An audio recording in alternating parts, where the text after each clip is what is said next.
Conversar com vocês sobre um livro da Bíblia, um livro poético, mas um livro complexo, que tem uma mensagem extremamente oportuna para o meu e para o seu coração.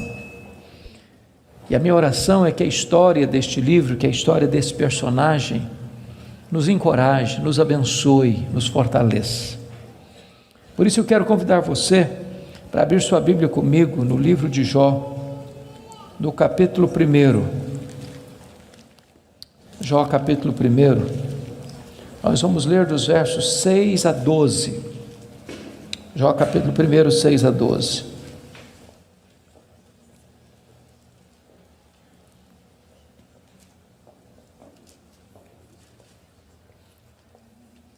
Está escrito: num dia em que os filhos de Deus vieram apresentar-se perante o Senhor, veio também Satanás entre eles.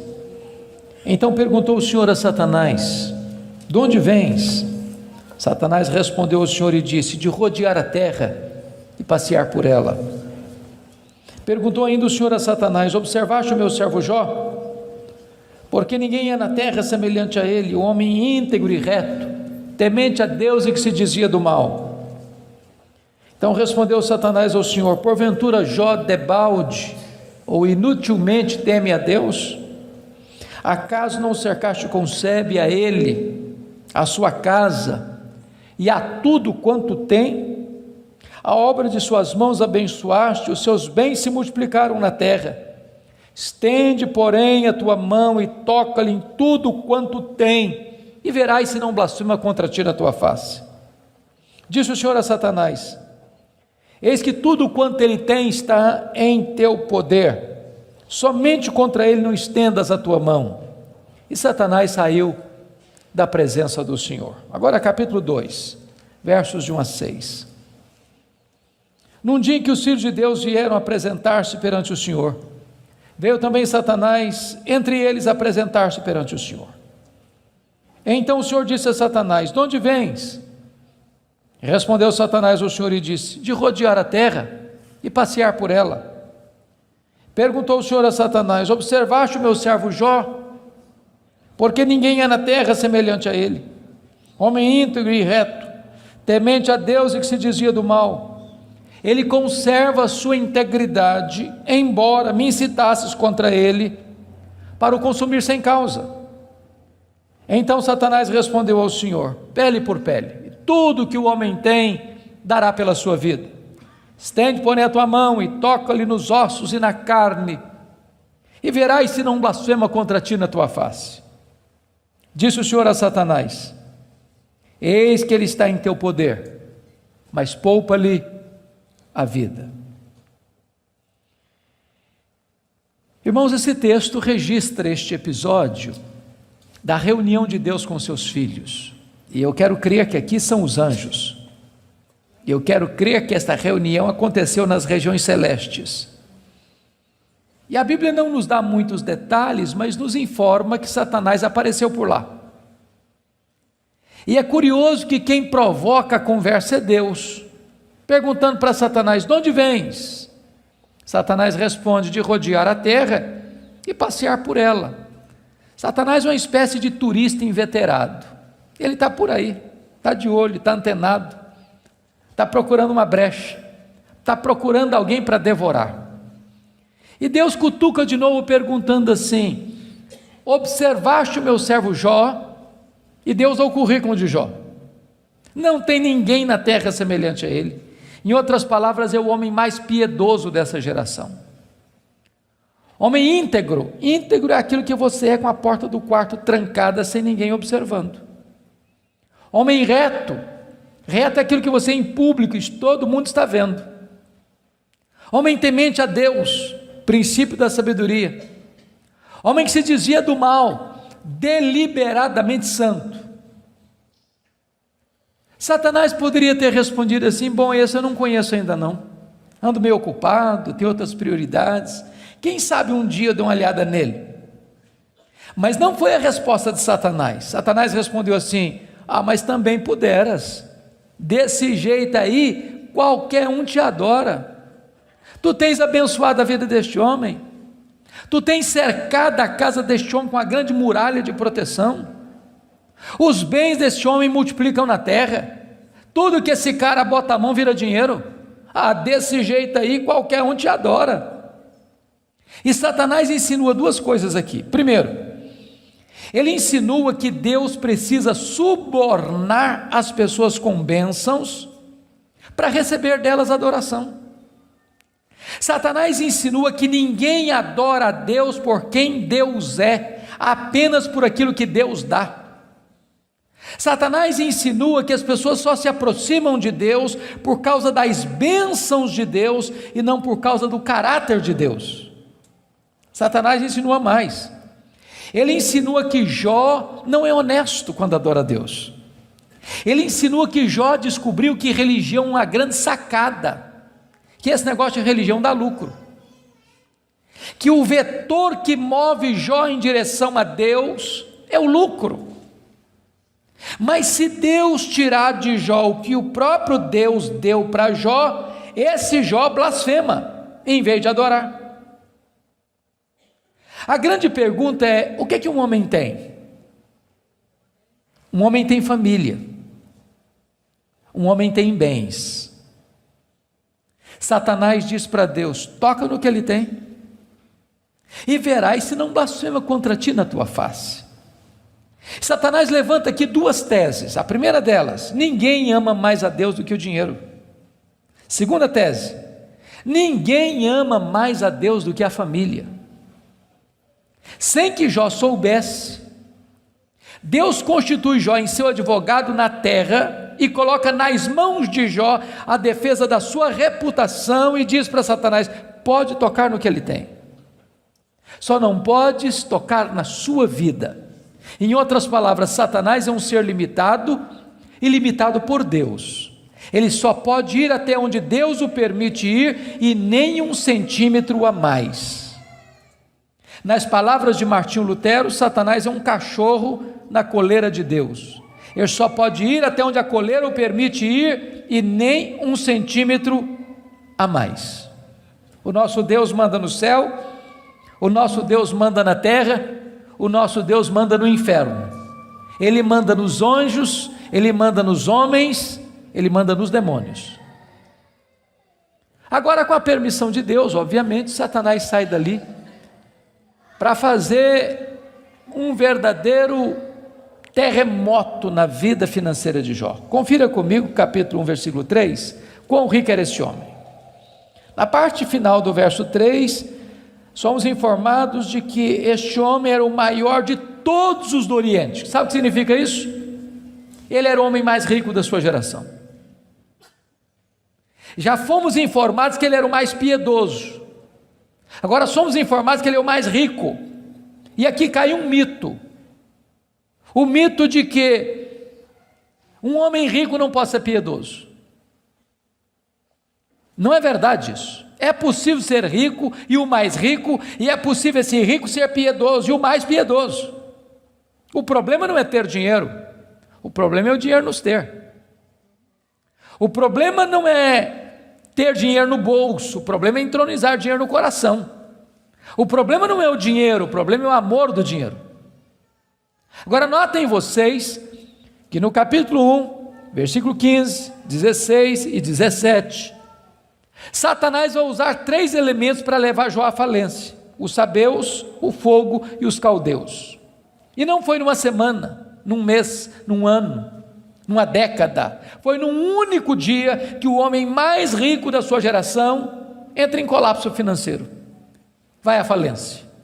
Ora, você e eu conhecemos gente que por muito menos blasfema contra Deus, por muito menos levanta os punhos contra os céus, por muito menos dá um tiro na cabeça. A pergunta é: será que a tese de Satanás era verdadeira? Será que ninguém ama mais a Deus do que o dinheiro? Será que Jó blasfemaria contra Deus? A resposta está no versículo 21 do capítulo 1. Quando Jó recebe a notícia de que ele está falido, ele diz assim: nu saí do ventre da minha mãe, nu eu voltarei. Sabe o que ele está dizendo? eu não trouxe nada para o mundo, eu não vou levar nada do mundo, portanto o que eu ganhei entre o berço e a sepultura não é a razão da minha vida. Ele derrota a primeira tese de Satanás, ele prova que ele ama mais a Deus que o dinheiro, ele prova que ele serve a Deus, não por aquilo que Deus dá, mas por quem Deus é. Mas agora vem a segunda tese: ninguém ama mais a Deus do que a família.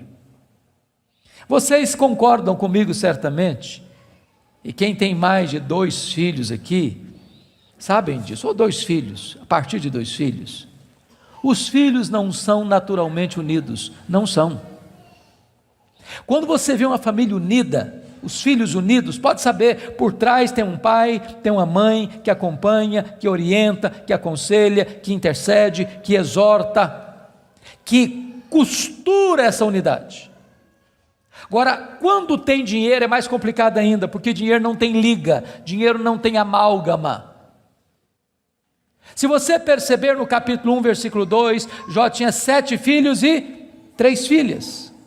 E você nota que os filhos de Jó eram unidos, caminhavam juntos, celebravam juntos, festejavam juntos. Mas por que esses filhos são unidos? Capítulo 1, versículo 5 responde: porque Jó era um pai que orava pelos filhos, já era um pai que chamava os filhos para exortá-los, já era um pai que levantava sacrifícios em favor dos seus filhos. Ele estava preocupado com a salvação deles, com a santificação deles, com a piedade deles, e a preocupação de Jó não era apenas com a reputação dos filhos, que eles pecassem contra Deus no seu coração. Jó estava mais preocupado com a glória de Deus do que com a reputação dos filhos.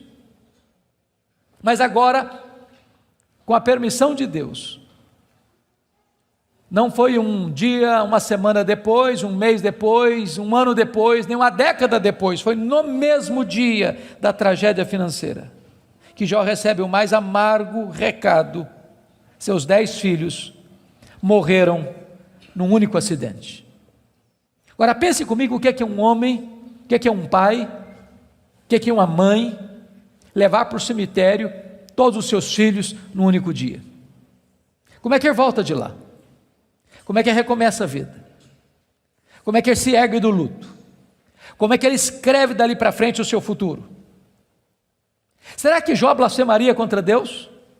Será que de fato ninguém ama mais a Deus do que a família? Será que a tese de Satanás era verdadeira?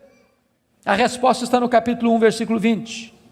Quando Jó recebe a notícia dessa tragédia, diz a Bíblia que ele rasga o seu manto, que ele raspa a cabeça, que ele se prostra, que ele adora, e ele diz: o Senhor Deus deu, o Senhor Deus tomou, bendito seja o nome do Senhor.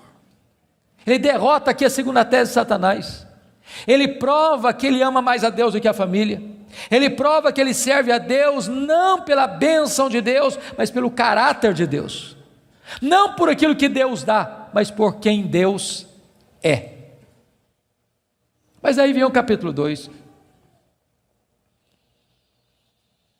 e no capítulo 2, mais uma vez os filhos de Deus se reúnem. Eu quero crer que os anjos, eu quero crer que nas regiões celestes, e mais uma vez Satanás aparece por lá.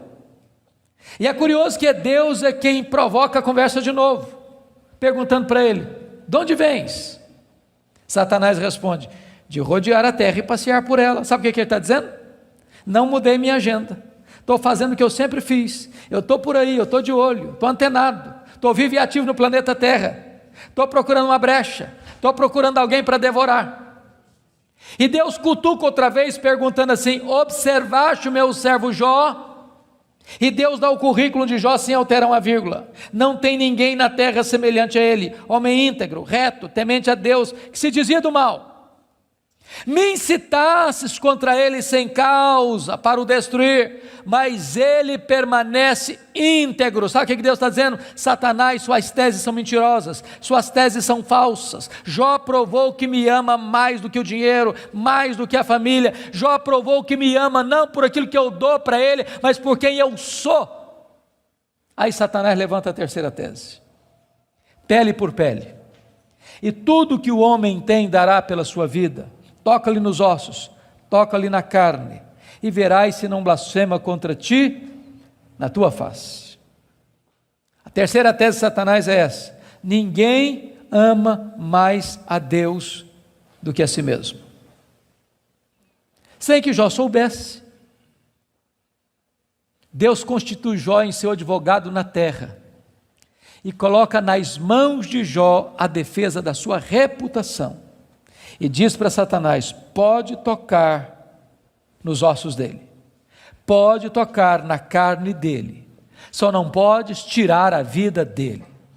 Satanás é um ser limitado e limitado por Deus. Ele só pode ir até onde Deus o permite ir e nem um centímetro a mais.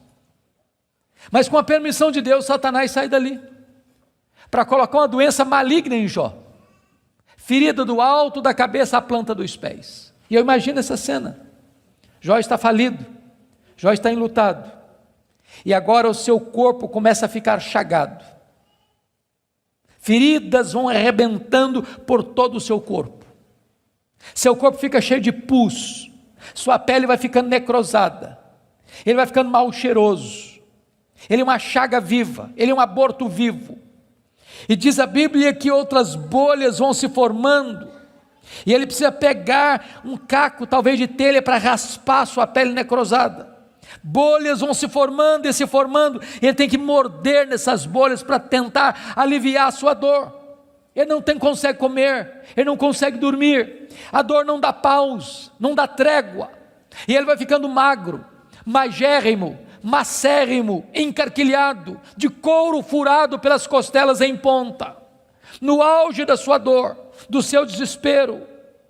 A sua mulher olha para ele, um espectro humano, uma chaga viva, se revolta contra Deus e diz: ainda conservas a tua integridade, Jó? Amaldiçoa o teu Deus e morre.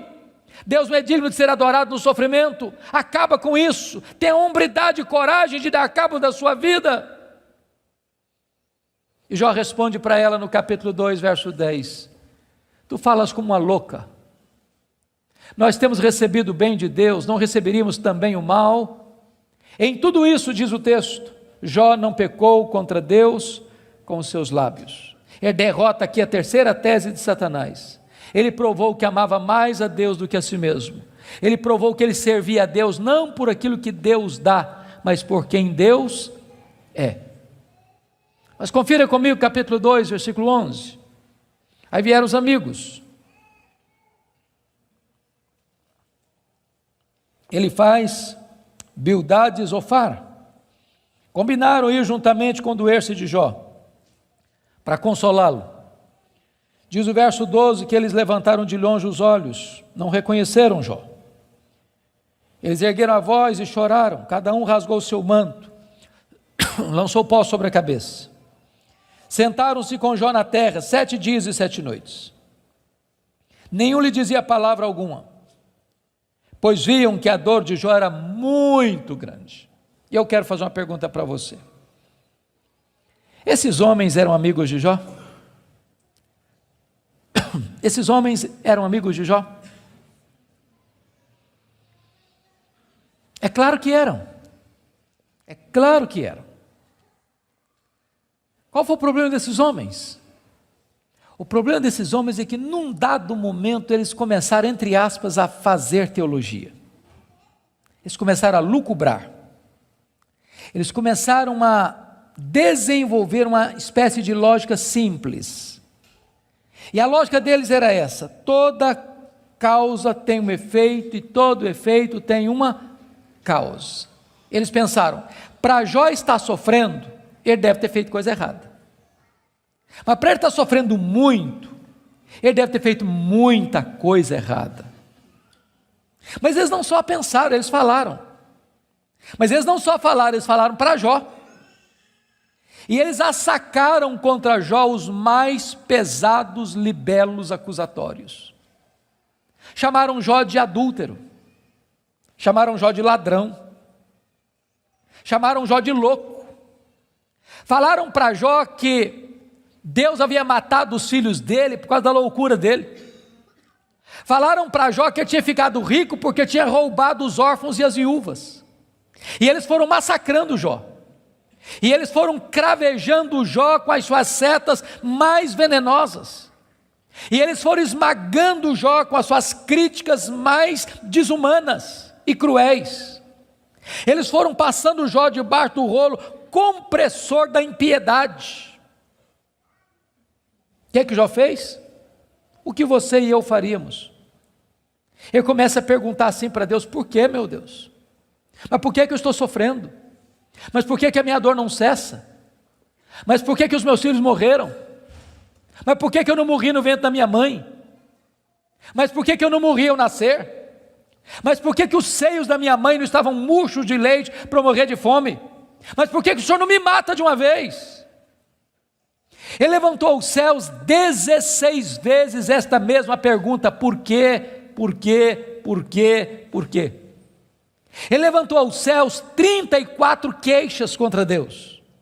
Sabe qual foi a resposta de Deus para ele? O total silêncio. Nenhuma palavra, nenhuma explicação, nenhuma luz no fim do túnel, nenhum sinal do seu favor. E eu posso garantir a vocês que pior do que sofrer é sofrer sem explicação. O silêncio de Deus grita mais alto nos nossos ouvidos do que o barulho mais ruidoso das circunstâncias mais adversas. Se vocês não estão notando, Jó está sendo golpeado por todos os lados. Ele está sendo encurralado, emparedado, entrincheirado por circunstâncias medonhas. Ele está sendo golpeado nas 5 áreas mais importantes da vida. Por exemplo, área financeira. O homem mais rico vai à falência. Segundo, a saúde. Um homem saudável vira uma chaga aberta. Terceiro, o casamento. Na hora que esse cara mais precisava do apoio da mulher dele, ela disse assim para ele: morre, homem, mas morre logo. Chega, para com isso, morre. Quarta área, os filhos. Irmãos, não é natural pai enterrar filhos. Não é natural. Não é natural. Um dia um médico que acabara de sepultar o seu filho caçula, disse para mim com lágrimas nos olhos: pastor, eu não aceito isso, o meu filho ter furado a fila. Isso não é natural. Quinta área que Jó está sendo golpeado: as amizades. Aqueles que vieram para serem consoladores e aplicarem um azeite terapêutico do refrigério, aplicam-lhe o vinagre das críticas mais amargas. Esse homem está sendo golpeado por todos os lados. Esse homem, na verdade, está no fundo de um poço. Não tem mais nada para perder. Mas quando você está no fundo de um poço, só tem uma direção para olhar: é para cima. É para o alto, é para Deus. E quando ele olhou para cima, ele arranca do peito um brado de esperança e diz assim: mas uma coisa eu sei, é que o meu Redentor vive, e por fim revestir este meu corpo de pele, eu verei o meu Redentor. Quando ele dá esse brado de esperança, daqui a pouco Deus rompe o silêncio, e Deus começa a falar com ele. Mas quando Deus rompe o silêncio, Deus não responde nenhuma das 16 perguntas de Jó. Quando Deus rompe o silêncio, Deus não responde nenhuma das 34 queixas de Jó. Quando Deus rompe o silêncio, Deus faz 70 perguntas para Jó. Todas perguntas retóricas, todas perguntas que não têm uma resposta. Deus pergunta para Jó assim: ô Jó, onde você estava quando eu lançava os fundamentos da terra? Ô Jó, onde você estava quando eu espalhava as estrelas no firmamento? Ô Jó, onde você estava quando eu cercava as águas do mar para elas não invadirem a terra? Ô Jó, me explica aí, onde fica o reservatório do vento? Me explica, Jó, como é que eu formo a geada? E Deus foi abrindo as comportas dos céus e despejando em catadupas, torrentes caudalosas do seu conhecimento, da sua majestade, da sua soberania sobre Jó. E Jó, ao ser esmagado por esta gloriosa revelação de Deus, ele foi se encolhendo, ele foi se encolhendo, ele foi se encolhendo, ele foi se encolhendo. para descobrir as 5 verdades mais sublimes da sua vida, que mudaram a sua história. Verdades essas que espero em Deus impactem nesta noite o seu e o meu coração. Que verdades são essas? Vá comigo, por favor, para o capítulo 42 deste mesmo livro.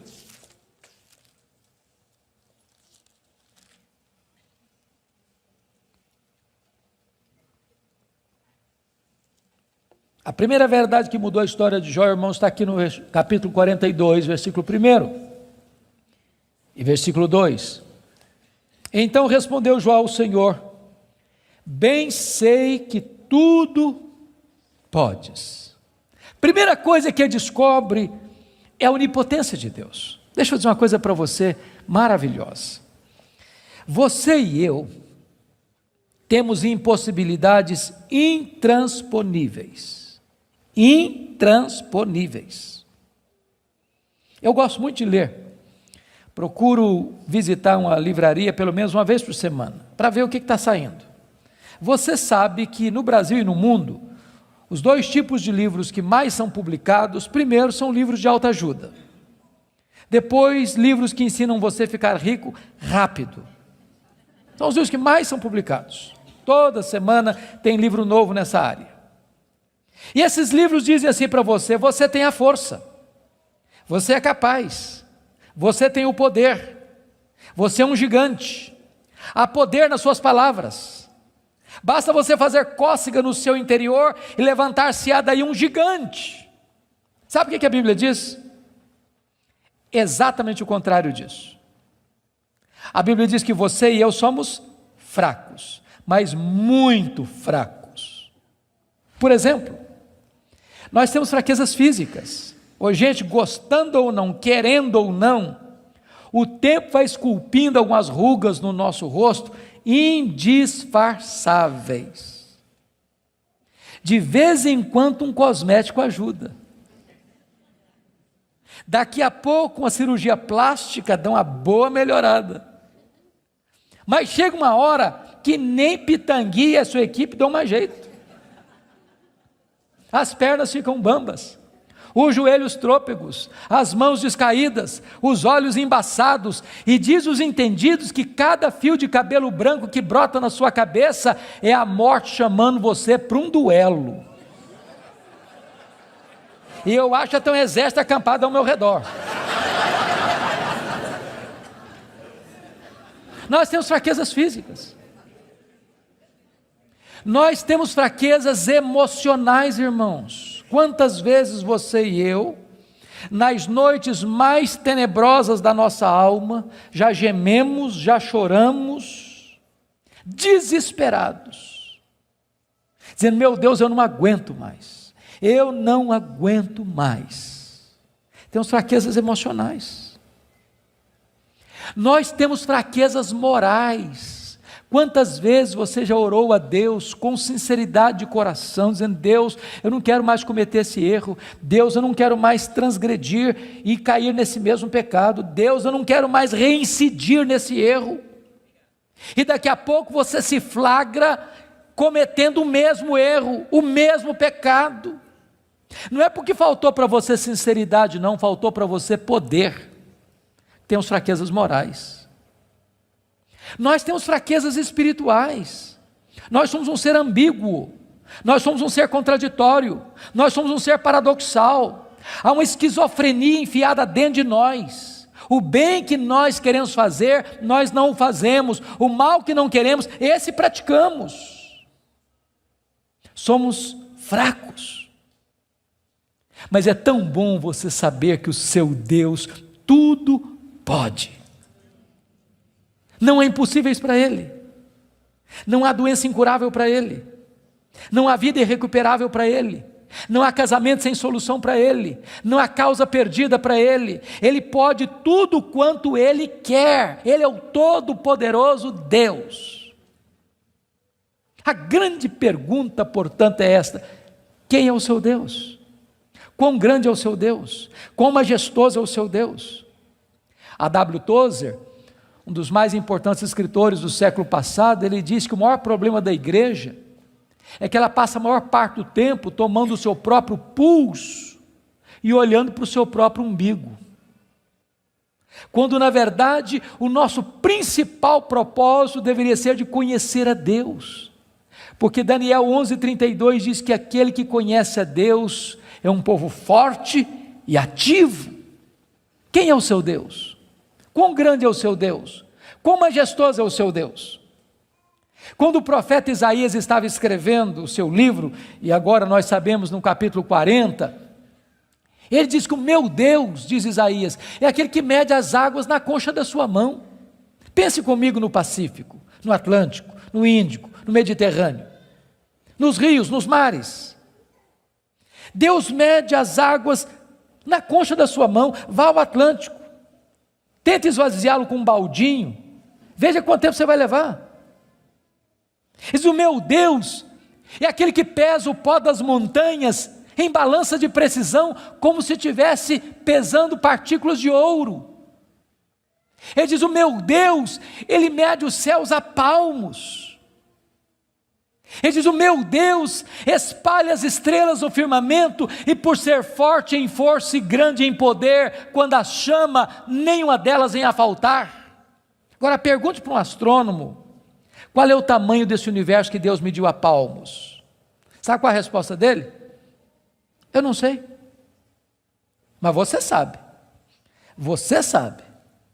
Você sabe que o universo não é infinito, porque a infinitude é um atributo exclusivo de Deus. Mas os astrônomos afirmam que o nosso universo tem mais de 93 bilhões de anos-luz de diâmetro. O que significa isso? Significa que se você pudesse voar à velocidade da luz, 300 mil quilômetros por segundo, nessa velocidade você demoraria mais de 93 bilhões de anos para ir de uma extremidade à outra do universo. Pois Deus criou tudo isso, Ele é maior do que tudo isso, Ele é seu Pai, e Ele está dizendo: Ele tudo pode. Pergunte a um astrônomo quantas estrelas existem. Sabe qual é a resposta dele? Eu não sei. Mas eles afirmam categórica e insofismavelmente que há mais estrelas no universo do que grãos de areia em todas as praias e desertos do nosso planeta.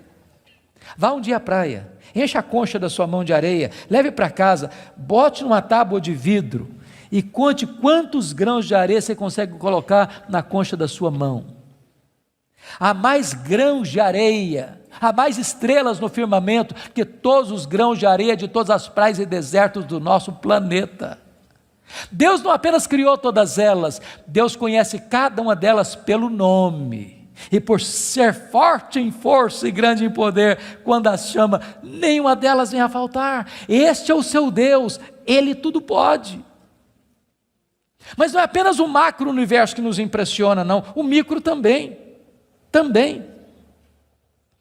Se você for hoje na sua casa, lá no quintal ou na varanda que tem uma planta, tire lá uma folha, por mais tenra e delgada que ela seja, ela é tão complexa quanto a região metropolitana da Grande Campinas. Chegue em casa hoje, vá na geladeira, pega um ovo, quebre-o numa frigideira. Aquela gema é mais complexa do que qualquer máquina que o homem jamais inventou. Dr. John Wilson, que é uma das maiores autoridades em oftalmologia no mundo, disse que há em cada um dos nossos olhos em torno de 2 milhões de fios duplos encapados, e se não for assim haveria um curto-circuito e nós ficaríamos cegos. Dr. Marshall Nirenberg, prêmio Nobel de Biologia, fez uma das mais fantásticas descobertas no século passado. Ele descobriu que nós somos um ser programado geneticamente. Ele descobriu que nós somos um ser computadorizadamente, geneticamente. Ele descobriu que você e eu temos em torno de 60 trilhões de células vivas no nosso corpo.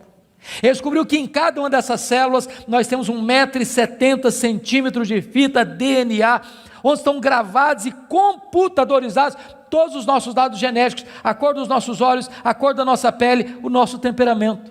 Se você espichar a fita DNA do seu corpo, você tem 102 trilhões de metros de fita DNA, você tem 102 bilhões de quilômetros de fita DNA no seu corpo. Daria para dar diversas voltas no sistema planetário. Dr. Lowy vai dizer que códigos de vida não se originam espontaneamente. Códigos de vida não se originam de uma explosão de milhões, de uma explosão, a mega explosão cósmica. Códigos de vida não se originam de uma evolução de milhões e milhões de anos. Códigos de vida foram plantados em você pelo Deus Todo-Poderoso, Criador dos céus e da terra. Ele tudo pode. Deixa eu ilustrar isso para você. Um pai caminhava pela rua com seu filho de 4 anos. Eu acho que todos vocês concordam comigo que as crianças parece que fizeram um curso de pós-doutorado em perguntas difíceis. Eu não conheço ninguém que faz pergunta mais complicada do que criança. E o menino voltou para o pai e perguntou assim: papai, qual é o tamanho de Deus? E o pai engasgou, porque não tinha uma resposta pronta para um menino de 4 anos. Permaneceu em silêncio, continuou caminhando. Daqui a pouquinho o pai escuta o ronco das turbinas de um avião supersônico lá nas alturas excelsas e diz: filho, olha para cima. O menino olhou: está vendo aquele avião, filho? Estou vendo, papai, estou vendo. Qual é o tamanho daquele avião, filho? Ah, papai, muito pequeno, estava muito longe. O pai pegou o menino pelo braço, levou no aeroporto. Lá tinha um jumbão de mais de 400 passageiros estacionado. O pai chegou bem próximo e disse: filho, está vendo esse avião? Estou, papai, estou vendo. Qual é o tamanho desse avião, meu filho? Ih, papai, mas grande, muito grande. O pai disse: filho, Deus é do mesmo jeito. Quando você está longe de Deus, meu filho, Deus parece pequeno para você. Aí seus problemas ficam enormes. Mas quando você está perto de Deus, meu filho, Deus é grande para você. Aí os seus problemas ficam pequenos.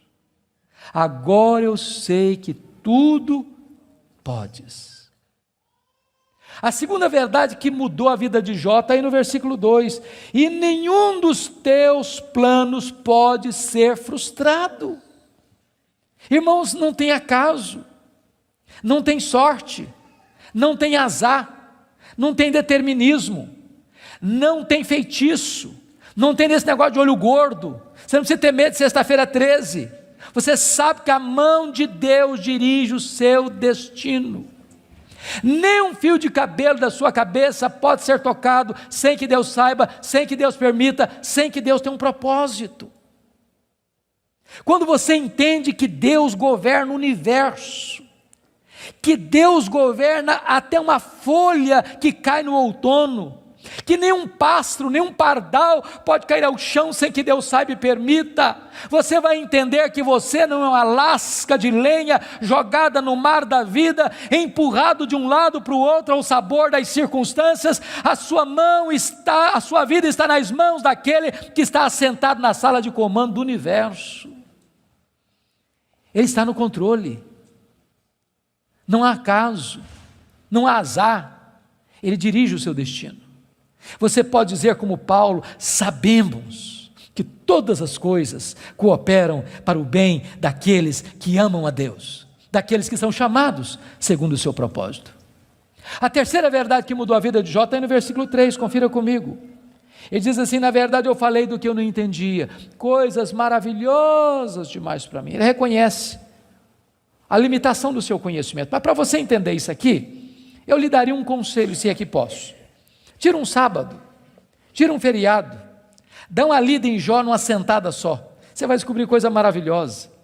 Você vai descobrir que Jó, ao longo do livro, fez 3 coisas. Ele perguntou, ele se queixou e ele se defendeu. 3 coisas que ele fez. E você sabe disso, quando a gente está machucado, quando a gente está ferido, quando a gente está se sentindo injustiçado, sabe o que a gente faz? A gente fala, se defende, e às vezes quando a gente está sofrido demais, machucado demais, doído demais, a gente fala muita coisa sem entender. Quando Deus despeja a glória dele em cima de Jó, Jó bota a mão na boca e diz: meu Deus, quanta coisa que eu falei sem entender. Sabe o que eu aprendo com isso? Quando você encontrar alguém que parece sabichão demais, que sabe demais, que fica arrotando em cima de você conhecimento demais. Você está perto de uma pessoa que sabe quase nada. Que quem sabe, sabe que não sabe. Quanto mais você sabe que você não sabe, porque o que você não sabe é muito mais do que o que você sabe. Portanto, quem sabe, não estufa o peito, não fica empavonado. Não dá para ficar na presença do Todo-Poderoso Deus com soberba, com altivez, com arrogância. Jó começa a entender que Deus é Deus e Ele é homem. A quarta verdade que mudou a vida de Jó está no versículo 5, confira comigo. Ele reconhece o seu limitado conhecimento de Deus e diz assim: eu te conheci só de ouvir, mas agora os meus olhos te veem. Eu não sei se vocês entram em crise com esse versículo, eu entro. Sabe por que eu entro em crise com esse versículo? Porque eu não consigo conciliar 42:5 com 1:8. Lá no capítulo 1, versículo 8, Deus disse acerca dele: não tem ninguém na terra parecido com ele. Homem íntegro, reto, temente a Deus, se desvia do mal. Aqui não é bajulação de um amigo rasgador de seda. Quem está falando isso acerca de Jó é Deus. É Deus quem está dizendo que esse cara é o homem mais piedoso da sua geração. E Deus não tem uma opinião a nosso respeito, Deus tem um diagnóstico. Agora, como é que esse homem que Deus diz que é o cara mais piedoso da sua geração, vem me fazer uma confissão dessa? Ah, Deus, eu te conheci só de ouvir, mas agora os meus olhos te veem. Parece contraditório. Mas para explicar isso, deixe-me fazer uma outra pergunta. Você conhece a Deus? Você conhece a Deus? Quanto você conhece? Quanto? Quanto você conhece a Deus? Deixa eu ilustrar. Havia um cidadão que nunca tinha visto o mar. Um dia ele fez uma viagem para o litoral e quando ele viu o mar, ele exclamou de toda a sua alma: agora eu conheço o mar. Aproxima-se dele um marujo, com a pele tostada de sol e sal, por viver nas procelas do mar, e disse assim: eu também conheço o mar. Qual a diferença entre eles? Você conhece a Deus? Quanto você conhece a Deus? Por exemplo, João 17,3 diz assim: e a vida eterna é esta, conhecer a Deus e a Jesus Cristo a quem enviaste.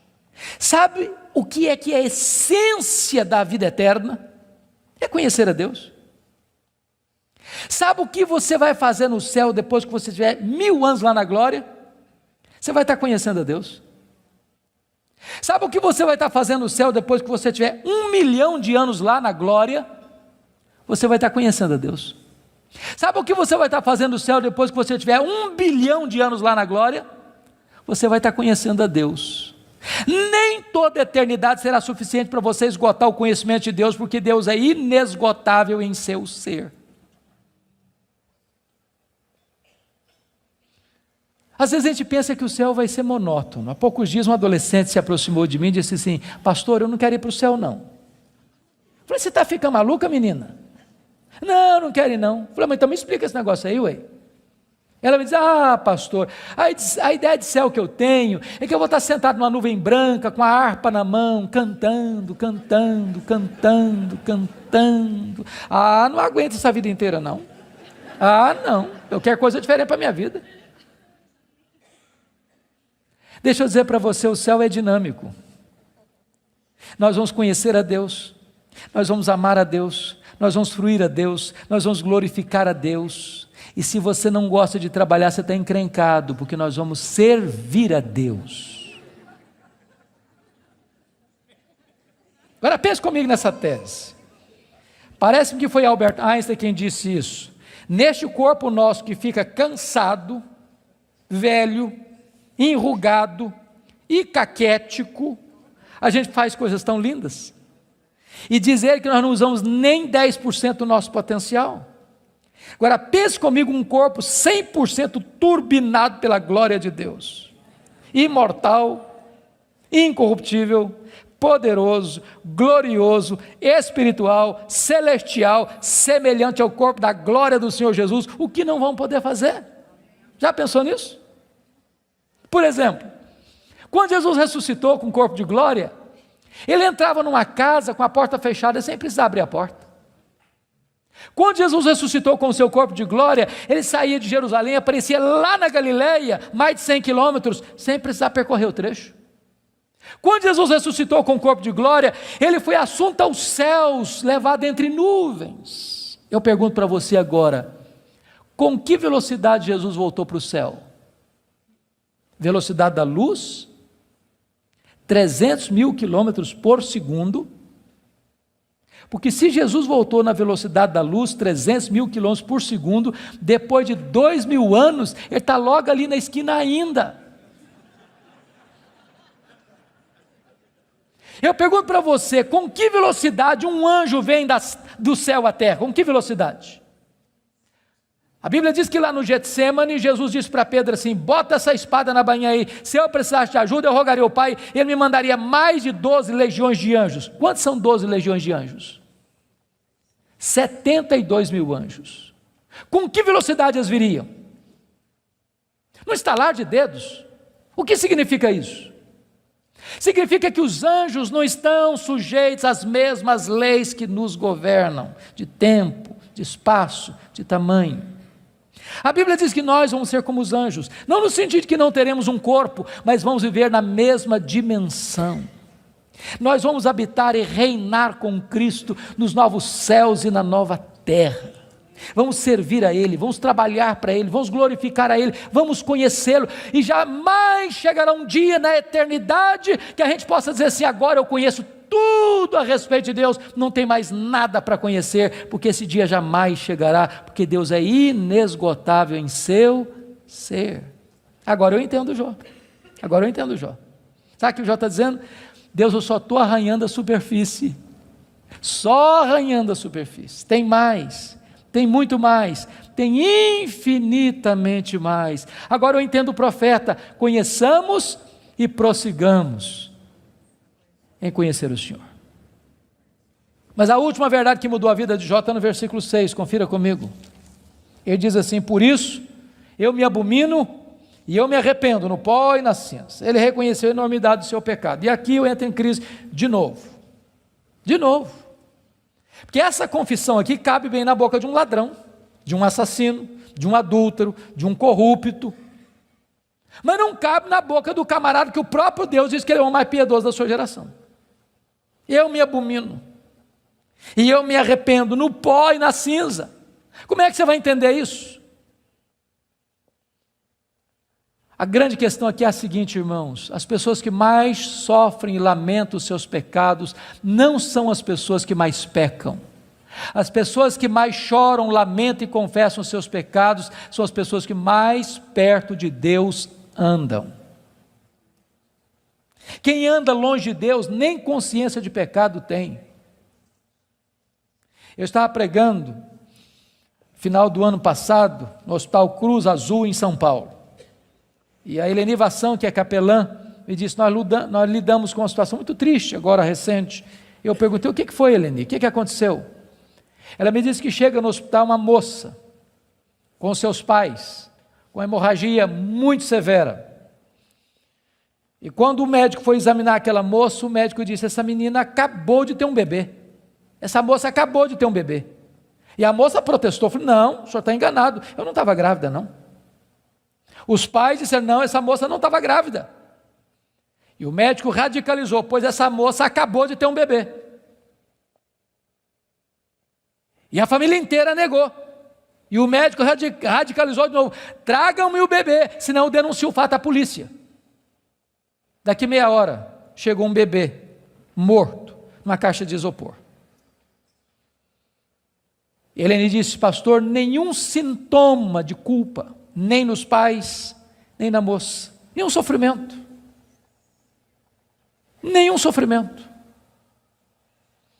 Há poucos dias em São Paulo eu vi um cidadão que recebeu R$3.000 para matar uma outra pessoa, pistoleiro de aluguel.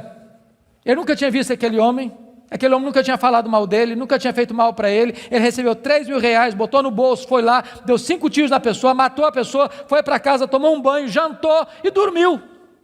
Nenhuma culpa. Mas quem anda na presença de Deus, aquele que é santo, santo, santo, não pode se aproximar dele, sem dizer: ai de mim, Senhor, ai de mim, Senhor, eu estou perdido. Não pode se aproximar dele sem dizer: Senhor, eu me abomino no pó e na cinza, eu me arrependo, porque na presença desse Deus até os serafins cobrem o rosto. Então preste bem atenção nisso. Se você encontrar um crente que toda hora que ele falar com você, ele é o herói, ele tem uma história para contar, onde ele está na frente, onde ele sabe mais, onde ele é mais piedoso, onde ele sempre está contando os seus feitos, os seus prodígios, e enaltecendo a si mesmo, e batendo palmas para si mesmo, pode ter certeza, você está perto de alguém que está longe de Deus. Porque é impossível estar na presença de Deus, sem dizer: ai de mim, Senhor, ai de mim, Senhor, ai de mim, Senhor. Agora eu não sei se você já parou para perguntar por que Deus restaurou a sorte de Jó, versículo 10, quando ele orava para os seus amigos. Já perguntou isso? Por que Deus restaurou a sorte dele quando ele orava pelos seus amigos? Deixa eu fazer uma perguntinha para você. Alguém já falou mal de você alguma vez? Ou você é um cara tão espiritual que nunca ninguém falou mal de você? O que você sente quando alguém fala mal de você? Você fica feliz? Você dá pulos de alegria? O que vocês acham que Jó sentiu quando os amigos dele falaram assim: você é um ladrão, cara? Ô Jó, você é adúltero. Sabe por que você está rico assim? Que você ficou rico, cara? Você roubou as viúvas, roubou os órfãos. Ô Jó, sabe por que você enterrou aqueles meninos? Você é louco, Deus pesou a mão sobre você, porque você é louco, por isso que os meninos morreram, além de enterrar os filhos, ainda recebe a culpa. O que vocês acham que Jó sentiu, irmãos? Sabe o que ele fez? Ele se defendeu, mas quem se defende, sabe o que tem às vezes no coração? Dor, mágoa, ressentimento. Sabe o que Deus está falando para esse homem ser restaurado?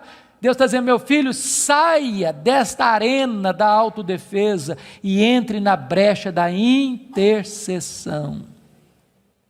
Porque enquanto você se defende e tem mágoa, mas você não consegue orar por alguém e ter mágoa desse alguém ao mesmo tempo. Quando você ora por alguém, a oração restaura você e restaura as pessoas pelas quais você ora. Enquanto Jó orava, Deus restaurou a sua sorte. Satanás tentou destruir as 5 áreas da vida de Jó, pois essas mesmas 5 áreas Deus restaurou uma a uma. Primeira área que Deus restaurou, confira comigo, versículo 16, foi a saúde dele. Ele passou a ter mais 140 anos. Viu os filhos dos filhos até a 3ª e 4ª geração. Eu acho que não ficou nem cicatriz, nem sequela. Eu quero dizer para você que Deus está aqui nesta noite, Ele é o mesmo Deus, e Ele pode curar. Ele é o Deus que cura. A segunda área que Deus restaurou, amados irmãos, foi a área financeira. Confira o versículo 12. E é curioso que se você compara 1:3 com 42:12, ele recebeu tudo em dobro. Se já era o mais rico antes, agora ele é duplamente o mais rico. Eu quero dizer para você que Deus está aqui, Ele é o Deus da restituição. A terceira área que Deus restaurou foram os amigos. Confira comigo o versículo 8. E eu acho isso magnífico. Sabe por quê? Porque aqueles homens que cravejaram Jó com as suas críticas, Deus diz para eles assim: pois é, vocês lembram aquele cara que vocês criticaram? Vocês vão ter que ir nele. Vocês vão ter que ir lá nele, para ele orar por vocês. Vocês lembram? Vocês falaram dele? Pois é, aquele cara é mais justo que vocês. Sabe o que Deus está fazendo aqui? Honrando Jó. Honrando Jó. Eu vou dizer uma frase aqui hoje, se vocês guardarem essa frase, eu me dou por satisfeito essa noite. É muito simples, mas é a síntese do que eu estou falando. Cuida da tua piedade, e Deus cuidará da tua reputação. Você não tem que se defender, você tem que orar, porque quando você ora, Deus defende você. Quando você leva Deus a sério, as pessoas que criticaram você vão ter que voltar a você e mudar de opinião a seu respeito. Deus restaurou Jó, Deus restaurou os amigos de Jó. A quarta área que Deus restaurou foi o casamento. Agora pense só um pouquinho comigo, só um pouquinho. Quando Jó estava numa magrela, A mulher dele disse assim: morre, homem, morre logo, cara, morre. Agora o Jó está curado, cheio da grana, no topo da pirâmide. Se fosse hoje, o que vocês acham que Jó faria?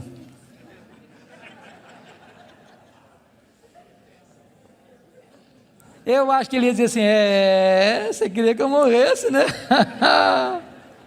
A fila andou, minha filha. Estou noutra. Irmãos queridos, Deus não faz a obra pela metade. Deus curou o coração da mulher dele, Deus curou o coração dele, Deus restaurou o casamento deles. Há poucos dias, chegou uma mulher para mim e disse assim: pastor, eu estou me divorciando. Eu tomei um susto, falei: mas divorciando? Falei: estou me divorciando. E eu perguntei: mas por quê? Ela olhou fundo nos meus olhos e disse: pastor, secou. Está claro? Vou para você botar a legenda. E eu falei: secou, filha? Secou. Falei: então tem esperança. Mas como tem esperança? Minha filha, você não leu na Bíblia lá que a vara seca de Arão floresceu? Pois Deus faz o que está seco florescer. Ela falou: pastor, o senhor está meio bruto, o senhor não me entende não, o senhor não compreende a minha linguagem, não, eu estou falando do senhor que morreu. Está claro agora? Morreu. Eu falei: morreu, filha? Morreu, sim, senhor. Falei: então tem esperança. Ué, você não já leu na Bíblia que Jesus ressuscita os mortos? Pois Jesus ressuscita esse sentimento que está morto aí, ué. Pastor, o senhor está ficando biruto, o senhor não está me entendendo não, eu estou falando para o senhor que acabou. Está claro agora, acabou. Falei: acabou, filha? Ué, então tem esperança. Ué, você não leu na Bíblia lá que Deus chama a existência as coisas que não existem? Deus pode chamar a existência o que não tem aí, ué. Você não vai divorciar essa semana não. Nós vamos orar uma semana. Daqui a semana você volta aqui. Passou uma semana, ela voltou. Falei: pastor, acabou. Acabou a vontade de divorciar. Deus está mudando meu coração, estou animado e nós vamos continuar juntos. Deixa eu dizer uma coisa para você: Deus está aqui. E Deus é o Deus que restaura casamentos quebrados. Finalmente, a última área que Deus restaurou, com os filhos. Capítulo 1, versículo 2, quantos filhos Jó tinha? 10 filhos. 42, 13, quantos filhos Jó vai ter agora? Quantos?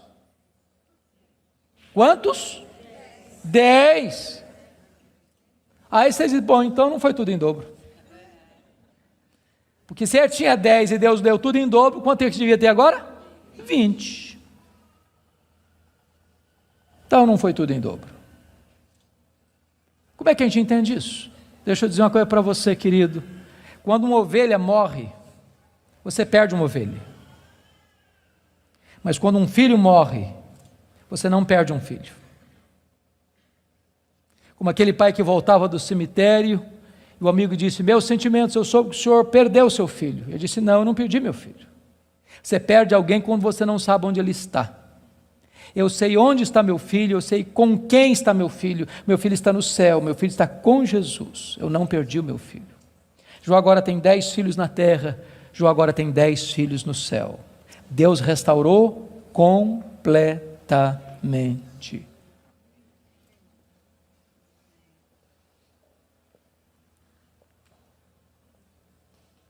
Sabe qual era a intenção de Satanás? Colocar Jó longe de Deus. Sabe o que Satanás conseguiu? Colocar Jó mais perto de Deus. Sabem por quê? Porque os planos de Deus não podem ser frustrados. Que grande Deus nós temos. Que maravilhoso Deus nós temos. Que majestoso Deus nós temos. Você e eu fomos criados para a glória de Deus. Você e eu vivemos para a glória de Deus. A vida não faz sentido longe de Deus. Ele é a razão da nossa vida. Ele é o nosso Criador, Ele é o nosso provedor, Ele é o nosso sustentador, Ele é o nosso consolador, Ele é o nosso restaurador, Ele é o nosso redentor, Ele é a nossa herança, Ele é a nossa paz, Ele é a nossa justiça, Ele é a nossa alegria, Ele é o nosso tesouro, Ele é tudo para nós. A vida sem Ele não tem graça, não tem sentido. Você tem um vazio dentro de você com o formato de Deus, e só Deus pode preencher esse vazio. Adore este Deus, curve-se diante dEle, renda-se a Ele. Ele está no controle do universo, mas Ele está no controle da sua vida. Nada, nem ninguém pode frustrar o plano dEle na sua história, na sua vida. Eu quero orar por você nesta noite. Se você deseja que Deus se manifeste a você, e você quer colocar sua vida nas mãos dEle, onde você está, fique em pé. Eu quero orar em seu favor.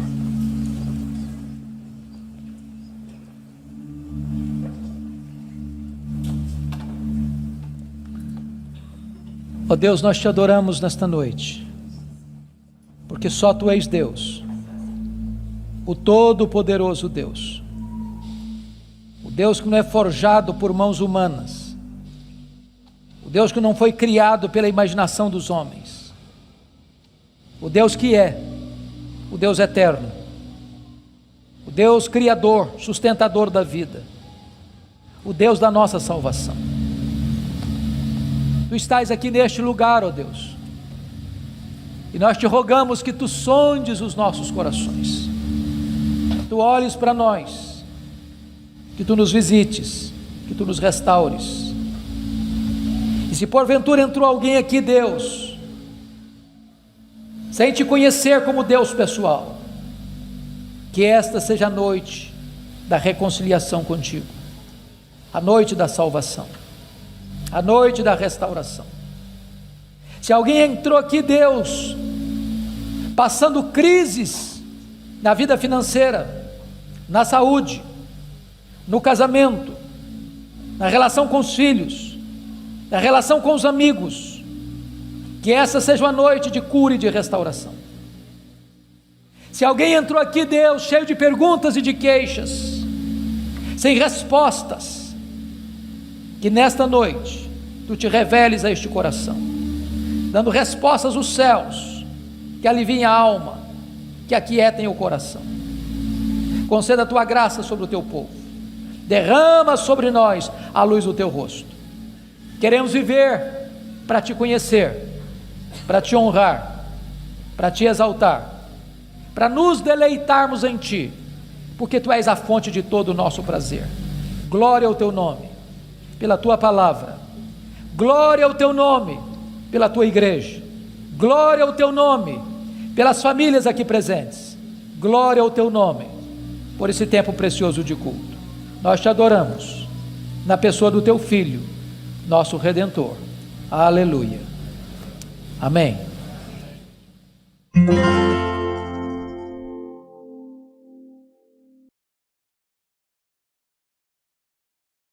Sabe qual foi a resposta de Deus para ele? O total silêncio. Nenhuma palavra, nenhuma explicação, nenhuma luz no fim do túnel, nenhum sinal do seu favor.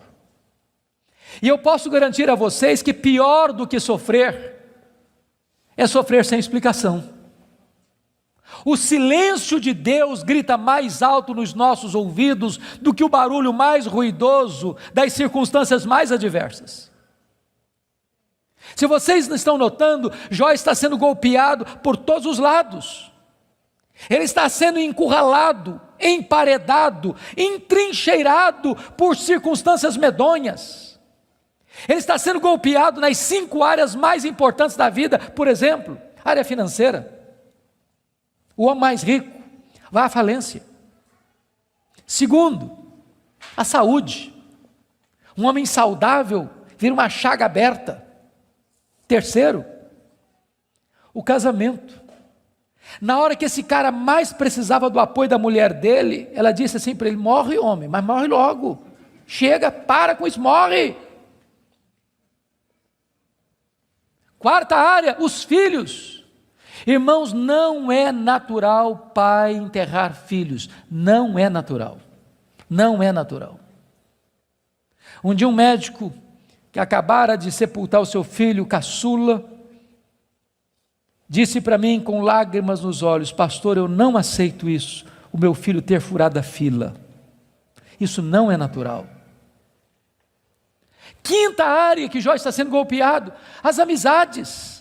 Aqueles que vieram para serem consoladores e aplicarem um azeite terapêutico do refrigério, aplicam-lhe o vinagre das críticas mais amargas. Esse homem está sendo golpeado por todos os lados. Esse homem, na verdade, está no fundo de um poço. Não tem mais nada para perder.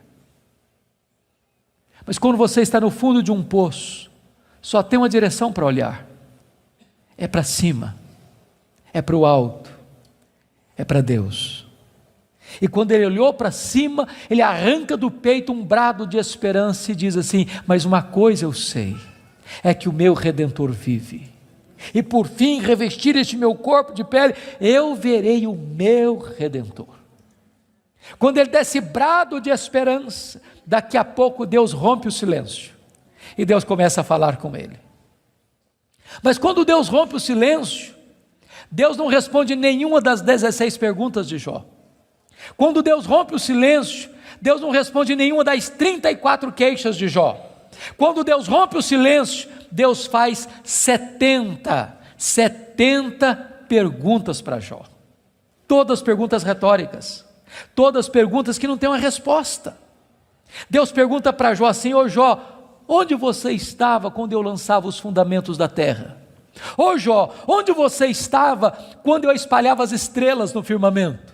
Ô Jó, onde você estava quando eu cercava as águas do mar para elas não invadirem a terra? Ô Jó, me explica aí, onde fica o reservatório do vento? Me explica, Jó, como é que eu formo a geada?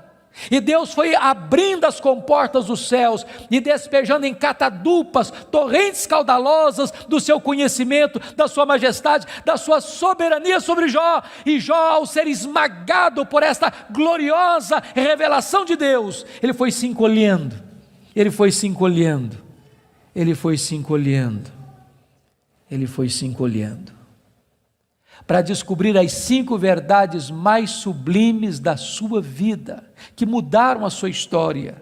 Verdades essas que, espero em Deus, impactem nesta noite o seu e o meu coração. Que verdades são essas? Vá comigo, por favor, para o capítulo 42 deste mesmo livro.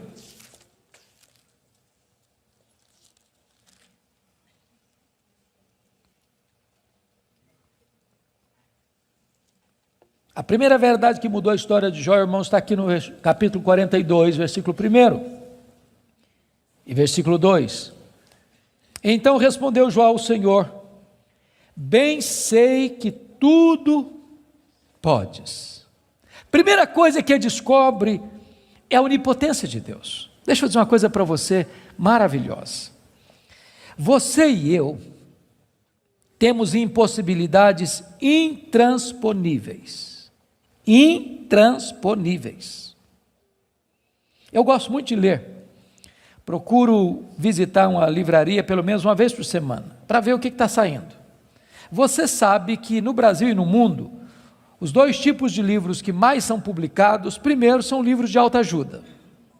Depois, livros que ensinam você a ficar rico rápido. São os livros que mais são publicados. Toda semana tem livro novo nessa área. E esses livros dizem assim para você: você tem a força, você é capaz, você tem o poder, você é um gigante, há poder nas suas palavras, basta você fazer cócega no seu interior e levantar-se-á daí um gigante. Sabe o que a Bíblia diz? Exatamente o contrário disso. A Bíblia diz que você e eu somos fracos, mas muito fracos. Por exemplo, nós temos fraquezas físicas. Hoje, gente, gostando ou não, querendo ou não, o tempo vai esculpindo algumas rugas no nosso rosto, indisfarçáveis. De vez em quando um cosmético ajuda. Daqui a pouco uma cirurgia plástica dá uma boa melhorada. Mas chega uma hora que nem Pitangui e a sua equipe dão mais jeito. As pernas ficam bambas, os joelhos trôpegos, as mãos descaídas, os olhos embaçados, e diz os entendidos que cada fio de cabelo branco que brota na sua cabeça é a morte chamando você para um duelo. E eu acho até um exército acampado ao meu redor. Nós temos fraquezas físicas. Nós temos fraquezas emocionais, irmãos. Quantas vezes você e eu, nas noites mais tenebrosas da nossa alma, já gememos, já choramos, desesperados, dizendo: meu Deus, eu não aguento mais, eu não aguento mais. Temos fraquezas emocionais. Nós temos fraquezas morais. Quantas vezes você já orou a Deus com sinceridade de coração, dizendo: Deus, eu não quero mais cometer esse erro, Deus, eu não quero mais transgredir e cair nesse mesmo pecado, Deus, eu não quero mais reincidir nesse erro, e daqui a pouco você se flagra cometendo o mesmo erro, o mesmo pecado. Não é porque faltou para você sinceridade, não, faltou para você poder. Temos fraquezas morais. Nós temos fraquezas espirituais. Nós somos um ser ambíguo, nós somos um ser contraditório, nós somos um ser paradoxal. Há uma esquizofrenia enfiada dentro de nós. O bem que nós queremos fazer, nós não o fazemos. O mal que não queremos, esse praticamos. Somos fracos. Mas é tão bom você saber que o seu Deus tudo pode. Não há impossíveis para Ele, não há doença incurável para Ele, não há vida irrecuperável para Ele, não há casamento sem solução para Ele, não há causa perdida para Ele. Ele pode tudo quanto Ele quer, Ele é o todo-poderoso Deus.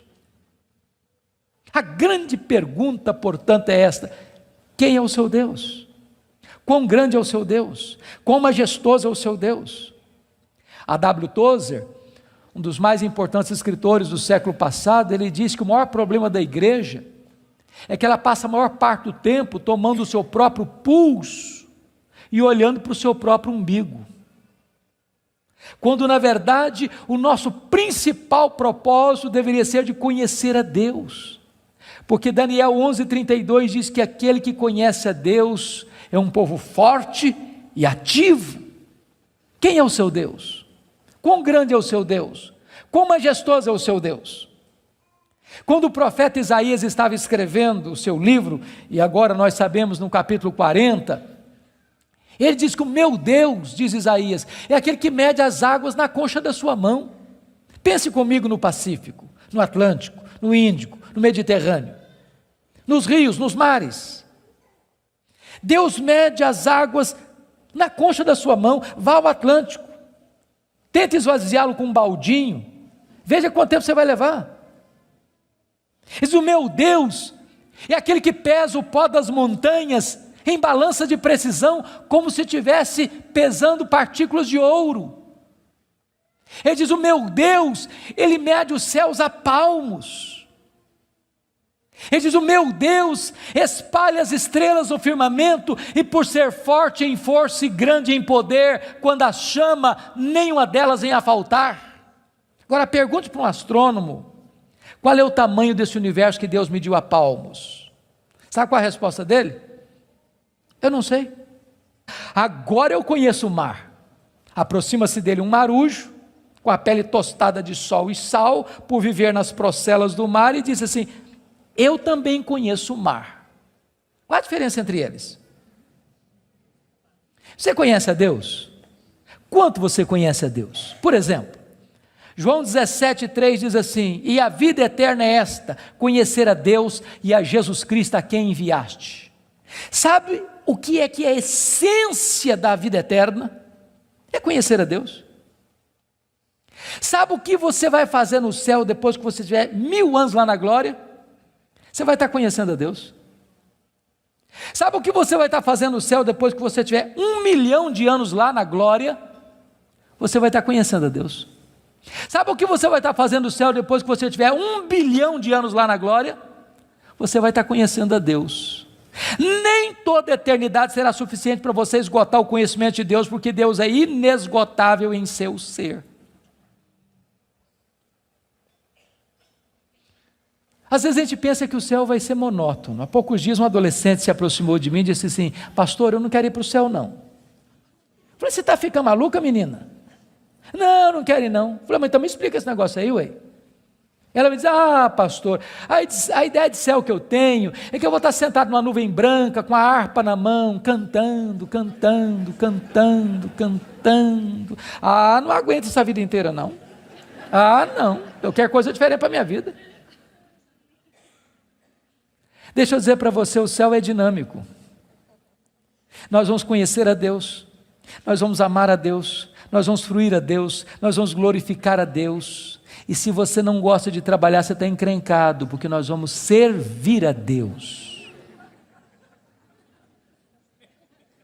Agora pense comigo nessa tese. Parece-me que foi Albert Einstein quem disse isso. Neste corpo nosso que fica cansado, velho, enrugado e caquético, a gente faz coisas tão lindas.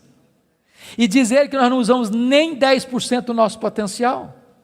Agora pense comigo um corpo 100% turbinado pela glória de Deus, imortal, incorruptível, poderoso, glorioso, espiritual, celestial, semelhante ao corpo da glória do Senhor Jesus. O que não vão poder fazer? Já pensou nisso? Por exemplo, quando Jesus ressuscitou com o corpo de glória, ele entrava numa casa com a porta fechada sem precisar abrir a porta. Quando Jesus ressuscitou com o seu corpo de glória, ele saía de Jerusalém, aparecia lá na Galileia, mais de 100 quilômetros, sem precisar percorrer o trecho. Quando Jesus ressuscitou com o corpo de glória, ele foi assunto aos céus, levado entre nuvens. Eu pergunto para você agora, com que velocidade Jesus voltou para o céu?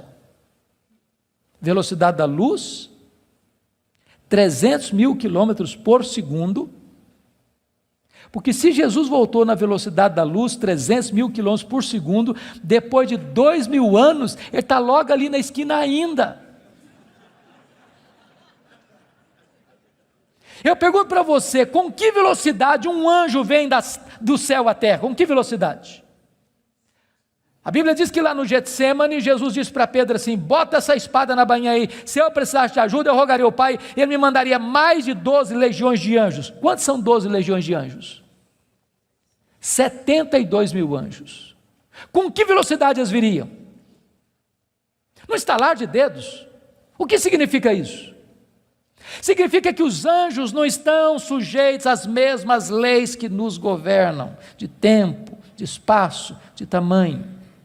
A Bíblia diz que nós vamos ser como os anjos, não no sentido de que não teremos um corpo, mas vamos viver na mesma dimensão. Nós vamos habitar e reinar com Cristo nos novos céus e na nova terra. Vamos servir a Ele, vamos trabalhar para Ele, vamos glorificar a Ele, vamos conhecê-lo, e jamais chegará um dia na eternidade que a gente possa dizer assim: agora eu conheço tudo a respeito de Deus, não tem mais nada para conhecer, porque esse dia jamais chegará, porque Deus é inesgotável em seu ser. Agora eu entendo Jó, sabe o que o Jó está dizendo? Deus, eu só estou arranhando a superfície, só arranhando a superfície, tem mais, tem muito mais, tem infinitamente mais. Agora eu entendo o profeta: conheçamos e prossigamos em conhecer o Senhor. Mas a última verdade que mudou a vida de Jó está no versículo 6, confira comigo.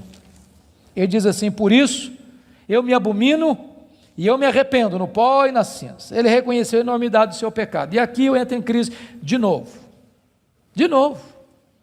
Porque essa confissão aqui cabe bem na boca de um ladrão, de um assassino, de um adúltero, de um corrupto.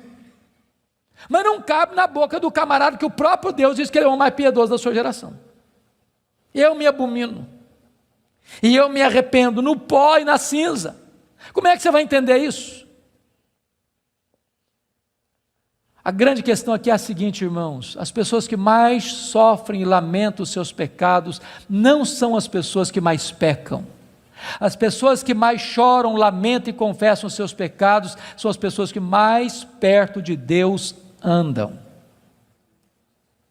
Quem anda longe de Deus, nem consciência de pecado tem. Eu estava pregando, final do ano passado, no Hospital Cruz Azul, em São Paulo. E a Eleni Vassão, que é capelã, me disse, nós lidamos com uma situação muito triste, agora recente. Eu perguntei, o que foi, Eleni? O que aconteceu? Ela me disse que chega no hospital uma moça, com seus pais, com hemorragia muito severa. E quando o médico foi examinar aquela moça, o médico disse, essa menina acabou de ter um bebê. Essa moça acabou de ter um bebê. E a moça protestou, falou, não, o senhor está enganado, eu não estava grávida não. Os pais disseram, não, essa moça não estava grávida. E o médico radicalizou, pois essa moça acabou de ter um bebê. E a família inteira negou. E o médico radicalizou de novo, tragam-me o bebê, senão eu denuncio o fato à polícia. Daqui meia hora, chegou um bebê, morto, numa caixa de isopor. E Eleni disse, pastor, nenhum sintoma de culpa, nem nos pais, nem na moça, nenhum sofrimento. Nenhum sofrimento. Há poucos dias em São Paulo eu vi um cidadão que recebeu R$3.000 para matar uma outra pessoa, pistoleiro de aluguel. Ele nunca tinha visto aquele homem nunca tinha falado mal dele, nunca tinha feito mal para ele. Ele recebeu R$3.000, botou no bolso, foi lá, deu 5 tiros na pessoa, matou a pessoa, foi para casa, tomou um banho, jantou e dormiu. Nenhuma culpa. Mas quem anda na presença de Deus, aquele que é santo, santo, santo, não pode se aproximar dele sem dizer, ai de mim, Senhor, ai de mim, Senhor, eu estou perdido. Não pode se aproximar dele sem dizer, Senhor, eu me abomino no pó e na cinza, eu me arrependo, porque na presença desse Deus, até os serafins cobrem o rosto. Então preste bem atenção nisso. Se você encontrar um crente que toda hora que ele falar com você, ele é o herói, ele tem uma história para contar, onde ele está na frente, onde ele sabe mais, onde ele é mais piedoso, onde ele sempre está contando os seus feitos, os seus prodígios, e enaltecendo a si mesmo, e batendo palmas para si mesmo, pode ter certeza, você está perto de alguém que está longe de Deus. Porque é impossível estar na presença de Deus, sem dizer, ai de mim, Senhor, ai de mim, Senhor. Ai de mim, Senhor. Agora eu não sei se você já parou para perguntar por que Deus restaurou a sorte de Jó, versículo 10, quando ele orava para os seus amigos. Já perguntou isso? Por que Deus restaurou a sorte dele quando ele orava para os seus amigos? Deixa eu fazer uma perguntinha para você. Alguém já falou mal de você alguma vez? Ou você é um cara tão espiritual que nunca ninguém falou mal de você? O que você sente quando alguém fala mal de você? Você fica feliz? Você dá pulos de alegria? O que vocês acham que Jó sentiu quando os amigos dele falaram assim, você é um ladrão, cara? Ô Jó, você é adúltero. Sabe por que você está rico assim, que você ficou rico, cara? Você roubou as viúvas, roubou os órfãos. Ô Jó, sabe por que você enterrou aqueles meninos? Você é louco, Deus pesou a mão sobre você, porque você é louco, por isso que os meninos morreram, além de enterrar os filhos, ainda recebe a culpa. O que vocês acham que Jó sentiu, irmãos? Sabe o que ele fez? Ele se defendeu, mas quem se defende, sabe o que tem às vezes no coração? Dor, mágoa, ressentimento. Sabe o que Deus está falando para esse homem ser restaurado? Deus está dizendo, meu filho, saia desta arena da autodefesa e entre na brecha da intercessão. Porque enquanto você se defende e tem mágoa, mas você não consegue orar por alguém e ter mágoa desse alguém ao mesmo tempo. Quando você ora por alguém, a oração restaura você e restaura as pessoas pelas quais você ora. Enquanto Jó orava, Deus restaurou a sua sorte. Ninguém ama mais a Deus do que a família. Vocês concordam comigo certamente, e quem tem mais de 2 filhos aqui, sabem disso, ou 2 filhos, a partir de 2 filhos, os filhos não são naturalmente unidos, não são. Quando você vê uma família unida, os filhos unidos, pode saber, por trás tem um pai, tem uma mãe que acompanha, que orienta, que aconselha, que intercede, que exorta. que costura essa unidade. Agora, quando tem dinheiro é mais complicado ainda, porque dinheiro não tem liga, dinheiro não tem amálgama. Se você perceber no capítulo 1, versículo 2, Jó tinha 7 filhos e 3 filhas. E você nota que os filhos de Jó eram unidos, caminhavam juntos, celebravam juntos, festejavam juntos. Mas por que esses filhos são unidos? Capítulo 1, versículo 5 responde: porque Jó era um pai que orava pelos filhos, já era um pai que chamava os filhos para exortá-los, já era um pai que levantava sacrifícios em favor dos seus filhos. Ele estava preocupado com a salvação deles, com a santificação deles, com a piedade deles. E a preocupação de Jó não era apenas com a reputação dos filhos, que eles pecassem contra Deus no seu coração. Jó estava mais preocupado com a glória de Deus do que com a reputação dos filhos. Mas agora, com a permissão de Deus, não foi um dia, uma semana depois, um mês depois, um ano depois, nem uma década depois, foi no mesmo dia da tragédia financeira, que Jó recebe o mais amargo recado: seus 10 filhos morreram num único acidente. Agora pense comigo, o que é um homem, o que é um pai, o que é uma mãe, levar para o cemitério todos os seus filhos num único dia. Como é que ele volta de lá? Como é que ele recomeça a vida? Como é que ele se ergue do luto? Como é que ele escreve dali para frente o seu futuro? Será que Jó blasfemaria contra Deus? Será que de fato ninguém ama mais a Deus do que a família? Será que a tese de Satanás era verdadeira? A resposta está no capítulo 1, versículo 20.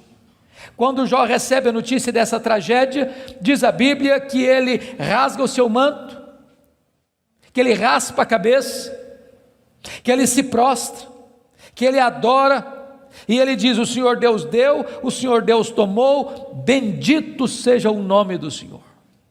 Ele derrota aqui a segunda tese de Satanás. Ele prova que ele ama mais a Deus do que a família. Ele prova que ele serve a Deus não pela bênção de Deus, mas pelo caráter de Deus, não por aquilo que Deus dá, mas por quem Deus é. Mas aí vem o capítulo 2, e no capítulo 2, mais uma vez os filhos de Deus se reúnem. Eu quero crer que os anjos, eu quero crer que nas regiões celestes, e mais uma vez Satanás aparece por lá. E é curioso que Deus é quem provoca a conversa de novo, perguntando para ele: de onde vens? Satanás responde: de rodear a terra e passear por ela. Sabe o que ele está dizendo? Não mudei minha agenda, estou fazendo o que eu sempre fiz, eu estou por aí, eu estou de olho, estou antenado, estou vivo e ativo no planeta Terra, estou procurando uma brecha, estou procurando alguém para devorar. E Deus cutuca outra vez, perguntando assim: observaste o meu servo Jó? E Deus dá o currículo de Jó sem alterar uma vírgula: não tem ninguém na terra semelhante a ele, homem íntegro, reto, temente a Deus, que se desvia do mal. Me incitasses contra ele sem causa para o destruir, mas ele permanece íntegro. Sabe o que Deus está dizendo? Satanás, suas teses são mentirosas, suas teses são falsas. Jó provou que me ama mais do que o dinheiro, mais do que a família. Jó provou que me ama não por aquilo que eu dou para ele, mas por quem eu sou. Aí Satanás levanta a terceira tese: pele por pele, e tudo que o homem tem dará pela sua vida. Toca-lhe nos ossos, toca-lhe na carne, e verás se não blasfema contra ti na tua face. A terceira tese de Satanás é essa: ninguém ama mais a Deus do que a si mesmo. Sem que Jó soubesse, Deus constitui Jó em seu advogado na terra, e coloca nas mãos de Jó a defesa da sua reputação.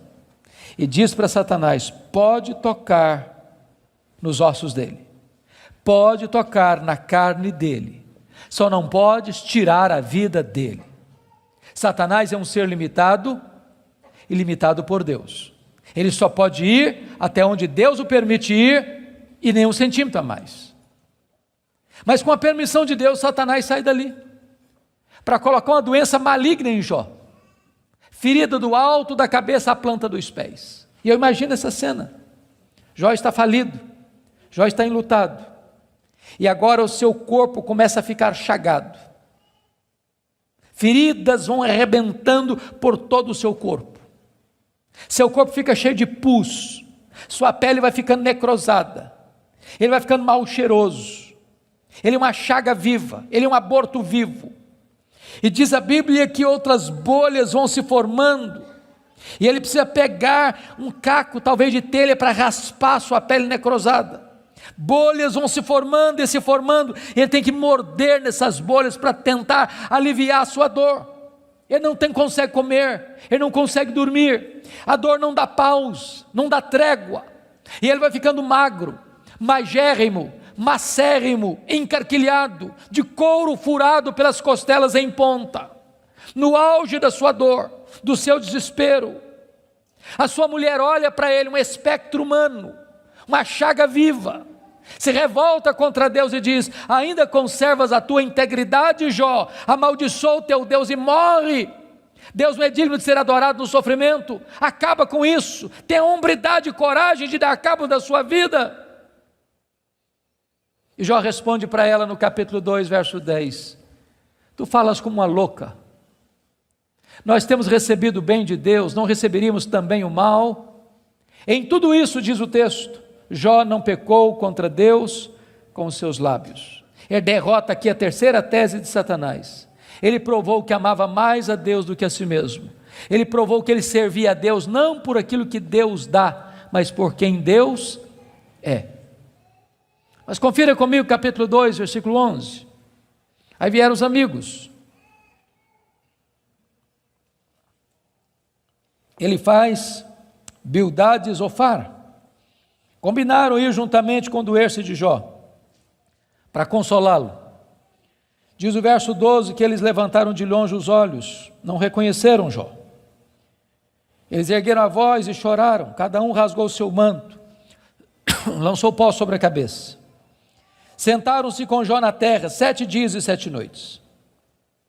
Nenhum lhe dizia palavra alguma, pois viam que a dor de Jó era muito grande. E eu quero fazer uma pergunta para você. Esses homens eram amigos de Jó? Esses homens eram amigos de Jó? É claro que eram. É claro que eram. Qual foi o problema desses homens? O problema desses homens é que num dado momento eles começaram, entre aspas, a fazer teologia. Eles começaram a lucubrar. Eles começaram a desenvolver uma espécie de lógica simples. E a lógica deles era essa: toda causa tem um efeito e todo efeito tem uma causa. Eles pensaram, para Jó estar sofrendo, ele deve ter feito coisa errada. Mas para ele estar sofrendo muito, ele deve ter feito muita coisa errada. Mas eles não só pensaram, eles falaram. Mas eles não só falaram, eles falaram para Jó. E eles assacaram contra Jó os mais pesados libelos acusatórios. Chamaram Jó de adúltero, chamaram Jó de ladrão, chamaram Jó de louco. Falaram para Jó que Deus havia matado os filhos dele por causa da loucura dele. Falaram para Jó que ele tinha ficado rico porque tinha roubado os órfãos e as viúvas. E eles foram massacrando Jó. E eles foram cravejando Jó com as suas setas mais venenosas. E eles foram esmagando Jó com as suas críticas mais desumanas e cruéis. Eles foram passando Jó debaixo do rolo compressor da impiedade. O que é que Jó fez? O que você e eu faríamos? Ele começa a perguntar assim para Deus: por que, meu Deus? Mas por que eu estou sofrendo? Mas por que a minha dor não cessa? Mas por que os meus filhos morreram? Mas por que eu não morri no ventre da minha mãe? Mas por que eu não morri ao nascer? Mas por que os seios da minha mãe não estavam murchos de leite para eu morrer de fome? Mas por que o Senhor não me mata de uma vez? Ele levantou aos céus 16 vezes esta mesma pergunta: por quê, por quê, por quê, por quê? Ele levantou aos céus 34 queixas contra Deus. Mas você sabe que o universo não é infinito, porque a infinitude é um atributo exclusivo de Deus. Mas os astrônomos afirmam que o nosso universo tem mais de 93 bilhões de anos-luz de diâmetro. O que significa isso? Significa que se você pudesse voar à velocidade da luz, 300 mil quilômetros por segundo, nessa velocidade você demoraria mais de 93 bilhões de anos para ir de uma extremidade à outra do universo. Pois Deus criou tudo isso, Ele é maior do que tudo isso, Ele é seu Pai, e Ele está dizendo, Ele tudo pode. Pergunte a um astrônomo quantas estrelas existem. Sabe qual é a resposta dele? Eu não sei. Mas eles afirmam categórica e insofismavelmente que há mais estrelas no universo do que grãos de areia em todas as praias e desertos do nosso planeta. Vá um dia à praia, encha a concha da sua mão de areia, leve para casa, bote numa tábua de vidro e conte quantos grãos de areia você consegue colocar na concha da sua mão. Há mais grãos de areia, há mais estrelas no firmamento que todos os grãos de areia de todas as praias e desertos do nosso planeta. Deus não apenas criou todas elas, Deus conhece cada uma delas pelo nome. E por ser forte em força e grande em poder, quando as chama, nenhuma delas vem a faltar. Este é o seu Deus, Ele tudo pode. Mas não é apenas o macro-universo que nos impressiona, não, o micro também. Se você for hoje na sua casa, lá no quintal ou na varanda que tem uma planta, tire lá uma folha, por mais tenra e delgada que ela seja, ela é tão complexa quanto a região metropolitana da Grande Campinas. Chegue em casa hoje, vá na geladeira, pega um ovo, quebre numa frigideira. Aquela gema é mais complexa do que qualquer máquina que o homem jamais inventou. Dr. John Wilson, que é uma das maiores autoridades em oftalmologia no mundo, disse que há em cada um dos nossos olhos em torno de 2 milhões de fios duplos encapados, e se não for assim haveria um curto-circuito e nós ficaríamos cegos. Dr. Marshall Nirenberg, prêmio Nobel de Biologia, fez uma das mais fantásticas descobertas no século passado. Ele descobriu que nós somos um ser programado geneticamente. Ele descobriu que nós somos um ser computadorizadamente, geneticamente. Ele descobriu que você e eu temos em torno de 60 trilhões de células vivas no nosso corpo. Ele descobriu que em cada uma dessas células nós temos 1,70 m de fita DNA, onde estão gravados e computadorizados todos os nossos dados genéticos, a cor dos nossos olhos, a cor da nossa pele, o nosso temperamento. Se você espichar a fita DNA do seu corpo, você tem 102 trilhões de metros de fita DNA, você tem 102 bilhões de quilômetros de fita DNA no seu corpo. Daria para dar diversas voltas no sistema planetário. Dr. Lowy vai dizer que códigos de vida não se originam espontaneamente. Códigos de vida não se originam de uma explosão de milhões, de uma explosão, a mega explosão cósmica. Códigos de vida não se originam de uma evolução de milhões e milhões de anos. Códigos de vida foram plantados em você pelo Deus Todo-Poderoso, Criador dos céus e da terra. Ele tudo pode. Deixa eu ilustrar isso para você. Um pai caminhava pela rua com seu filho de 4 anos. Eu acho que todos vocês concordam comigo que as crianças parece que fizeram um curso de pós-doutorado em perguntas difíceis. Eu não conheço ninguém que faz pergunta mais complicada do que criança. E o menino voltou para o pai e perguntou assim: papai, qual é o tamanho de Deus? E o pai engasgou, porque não tinha uma resposta pronta para um menino de 4 anos. Permaneceu em silêncio, continuou caminhando.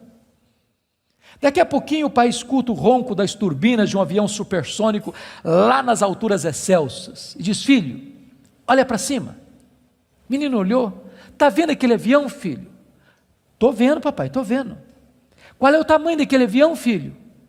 Ah, papai, muito pequeno, estava muito longe. O pai pegou o menino pelo braço, levou-o no aeroporto. Lá tinha um jumbão de mais de 400 passageiros estacionado. pai chegou bem próximo e disse: filho, está vendo esse avião? Estou, papai, estou vendo. Qual é o tamanho desse avião, meu filho? Ih, papai, mas grande, muito grande. O pai diz: filho, Deus é do mesmo jeito. Quando você está longe de Deus, meu filho, Deus parece pequeno para você. Aí seus problemas ficam enormes. Mas quando você está perto de Deus, meu filho, Deus é grande para você. Aí os seus problemas ficam pequenos. Agora eu sei que tudo podes. A segunda verdade que mudou a vida de Jó está aí no versículo 2: e nenhum dos teus planos pode ser frustrado. Irmãos, não tem acaso, não tem sorte, não tem azar, não tem determinismo, não tem feitiço, não tem esse negócio de olho gordo. Você não precisa ter medo de sexta-feira 13. Você sabe que a mão de Deus dirige o seu destino. Nem um fio de cabelo da sua cabeça pode ser tocado sem que Deus saiba, sem que Deus permita, sem que Deus tenha um propósito. Quando você entende que Deus governa o universo, que Deus governa até uma folha que cai no outono, que nenhum pássaro, nenhum pardal pode cair ao chão sem que Deus saiba e permita, você vai entender que você não é uma lasca de lenha jogada no mar da vida, empurrado de um lado para o outro ao sabor das circunstâncias. A sua vida está nas mãos daquele que está assentado na sala de comando do universo. Ele está no controle. Não há acaso, não há azar, ele dirige o seu destino.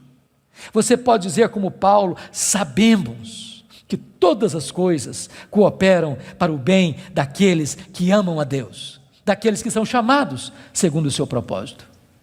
A terceira verdade que mudou a vida de Jó está aí no versículo 3, confira comigo. Ele diz assim: na verdade eu falei do que eu não entendia, coisas maravilhosas demais para mim. Ele reconhece a limitação do seu conhecimento, mas para você entender isso aqui, eu lhe daria um conselho, se é que posso. Tira um sábado, tira um feriado, dá uma lida em Jó numa sentada só, você vai descobrir coisa maravilhosa. Você vai descobrir que Jó, ao longo do livro, fez 3 coisas. Ele perguntou, ele se queixou e ele se defendeu. 3 coisas que ele fez. E você sabe disso, quando ele está machucado, quando ele está ferido, quando a gente está se sentindo injustiçado, sabe o que a gente faz? A gente fala, se defende, e às vezes quando a gente está sofrido demais, machucado demais, doído demais, a gente fala muita coisa sem entender. Quando Deus despeja a glória dele em cima de Jó, Jó bota a mão na boca e diz: meu Deus, quanta coisa que eu falei sem entender. Sabe o que eu aprendo com isso? Quando você encontrar alguém que parece sabichão demais, que sabe demais, que fica arrotando em cima de você conhecimento demais, você está perto de uma pessoa que sabe quase nada. Que quem sabe, sabe que não sabe. Quanto mais você sabe que você não sabe, porque o que você não sabe é muito mais do que o que você sabe. Portanto, quem sabe, não estufa o peito, não fica empavonado. Não dá para ficar na presença do Todo-Poderoso Deus com soberba, com altivez, com arrogância. Jó começa a entender que Deus é Deus e ele é homem. A quarta verdade que mudou a vida de Jó está no versículo 5, confira comigo. Ele reconhece o seu limitado conhecimento de Deus, ele diz assim: eu te conheci só de ouvir, mas agora os meus olhos te veem. Eu não sei se vocês entram em crise com esse versículo, eu entro. Sabe por que eu entro em crise com esse versículo? Porque eu não consigo conciliar 42:5 com 1:8. Lá no capítulo 1, versículo 8, Deus disse acerca dele: não tem ninguém na terra parecido com ele. Homem íntegro, reto, temente a Deus, que se desvia do mal. Aqui não é bajulação de um amigo rasgador de seda. Quem está falando isso acerca de Jó é Deus. É Deus quem está dizendo que esse cara é o homem mais piedoso da sua geração. E Deus não tem uma opinião a nosso respeito, Deus tem um diagnóstico. Agora, como é que esse homem que Deus diz que é o cara mais piedoso da sua geração, vem me fazer uma confissão dessa? Ah, Deus, eu te conheci só de ouvir, mas agora os meus olhos te veem. Parece contraditório. Mas para explicar isso, deixe-me fazer uma outra pergunta. Você conhece a Deus?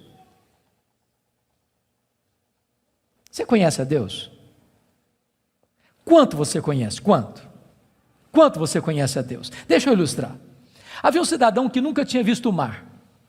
Um dia ele fez uma viagem para o litoral e quando ele viu o mar, ele exclamou de toda a sua alma: irmãos amados, é um privilégio imenso estar com vocês.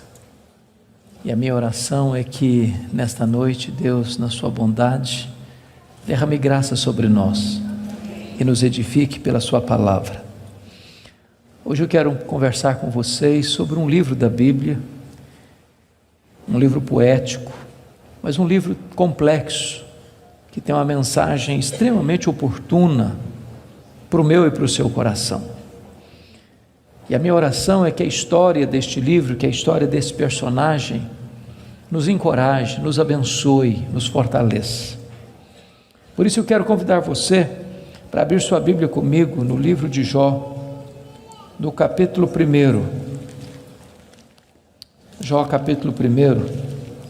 Nós vamos ler dos versos 6 a 12. Jó capítulo 1, 6 a 12.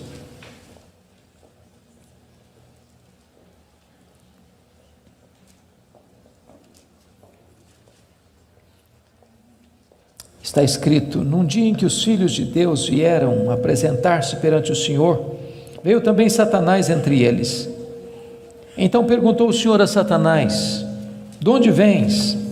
Satanás respondeu ao Senhor e disse: de rodear a terra e passear por ela. Perguntou ainda o Senhor a Satanás: observaste o meu servo Jó? Porque ninguém é na terra semelhante a ele, homem íntegro e reto, temente a Deus e que se desvia do mal. Então respondeu Satanás ao Senhor: porventura Jó debalde ou inutilmente teme a Deus? Acaso não cercaste com sebe a ele, a sua casa e a tudo quanto tem? A obra de suas mãos abençoaste, os seus bens se multiplicaram na terra. Estende, porém, a tua mão e toca-lhe em tudo quanto tem, e verás se não blasfema contra ti na tua face. Disse o Senhor a Satanás: eis que tudo quanto ele tem está em teu poder, somente contra ele não estendas a tua mão. E Satanás saiu da presença do Senhor. Agora capítulo 2, versos de 1 a 6. Num dia em que os filhos de Deus vieram apresentar-se perante o Senhor, veio também Satanás entre eles apresentar-se perante o Senhor. Então o Senhor disse a Satanás: de onde vens? Respondeu Satanás ao Senhor e disse: de rodear a terra e passear por ela. Perguntou o Senhor a Satanás: observaste o meu servo Jó? Porque ninguém é na terra semelhante a ele, homem íntegro e reto, temente a Deus e que se desvia do mal. Ele conserva a sua integridade, embora me incitasses contra ele para o consumir sem causa. Então Satanás respondeu ao Senhor: pele por pele, tudo que o homem tem dará pela sua vida. Estende, porém, a tua mão e toca-lhe nos ossos e na carne, e verás se não blasfema contra ti na tua face. Disse o Senhor a Satanás: eis que ele está em teu poder, mas poupa-lhe a vida. Irmãos, esse texto registra este episódio da reunião de Deus com seus filhos, e eu quero crer que aqui são os anjos. Eu quero crer que esta reunião aconteceu nas regiões celestes. E a Bíblia não nos dá muitos detalhes, mas nos informa que Satanás apareceu por lá. E é curioso que quem provoca a conversa é Deus, perguntando para Satanás: de onde vens? Satanás responde: de rodear a terra e passear por ela. Satanás é uma espécie de turista inveterado. Ele está por aí, está de olho, está antenado, está procurando uma brecha, está procurando alguém para devorar. E Deus cutuca de novo perguntando assim: observaste o meu servo Jó? E Deus dá o currículo de Jó. Não tem ninguém na terra semelhante a ele. Em outras palavras, é o homem mais piedoso dessa geração. Homem íntegro. Íntegro é aquilo que você é com a porta do quarto trancada, sem ninguém observando. Homem reto. Reto é aquilo que você é em público e todo mundo está vendo. Homem temente a Deus, princípio da sabedoria. Homem que se desvia do mal, deliberadamente santo. Satanás poderia ter respondido assim: bom, esse eu não conheço ainda não, ando meio ocupado, tenho outras prioridades, quem sabe um dia eu dou uma olhada nele. Mas não foi a resposta de Satanás. Satanás respondeu assim: mas também puderas, desse jeito aí, qualquer um te adora. Tu tens abençoado a vida deste homem, tu tens cercado a casa deste homem com uma grande muralha de proteção, os bens deste homem multiplicam na terra, tudo que esse cara bota a mão vira dinheiro. Desse jeito aí, qualquer um te adora. E Satanás insinua duas coisas aqui. Primeiro, ele insinua que Deus precisa subornar as pessoas com bênçãos para receber delas adoração. Satanás insinua que ninguém adora a Deus por quem Deus é, apenas por aquilo que Deus dá. Satanás insinua que as pessoas só se aproximam de Deus por causa das bênçãos de Deus e não por causa do caráter de Deus. Satanás insinua mais. Ele insinua que Jó não é honesto quando adora a Deus. Ele insinua que Jó descobriu que religião é uma grande sacada, que esse negócio de religião dá lucro, que o vetor que move Jó em direção a Deus é o lucro. Mas se Deus tirar de Jó o que o próprio Deus deu para Jó, esse Jó blasfema, em vez de adorar. A grande pergunta é: o que um homem tem? Um homem tem família, um homem tem bens. Satanás diz para Deus: toca no que ele tem, e verás se não blasfema contra ti na tua face. Satanás levanta aqui duas teses. A primeira delas: ninguém ama mais a Deus do que o dinheiro. Segunda tese: ninguém ama mais a Deus do que a família. Sem que Jó soubesse, Deus constitui Jó em seu advogado na terra e coloca nas mãos de Jó a defesa da sua reputação e diz para Satanás: pode tocar no que ele tem, só não podes tocar na sua vida. Em outras palavras, Satanás é um ser limitado e limitado por Deus. Ele só pode ir até onde Deus o permite ir e nem 1 centímetro a mais. Nas palavras de Martinho Lutero, Satanás é um cachorro na coleira de Deus. Ele só pode ir até onde a coleira o permite ir e nem 1 centímetro a mais. O nosso Deus manda no céu, o nosso Deus manda na terra, o nosso Deus manda no inferno. Ele manda nos anjos, ele manda nos homens, ele manda nos demônios. Agora, com a permissão de Deus, obviamente, Satanás sai dali para fazer um verdadeiro terremoto na vida financeira de Jó. Confira comigo, capítulo 1, versículo 3, quão rico era esse homem. Na parte final do verso 3, somos informados de que este homem era o maior de todos os do Oriente. Sabe o que significa isso? Ele era o homem mais rico da sua geração. Já fomos informados que ele era o mais piedoso. Agora somos informados que ele é o mais rico. E aqui cai um mito. O mito de que um homem rico não pode ser piedoso.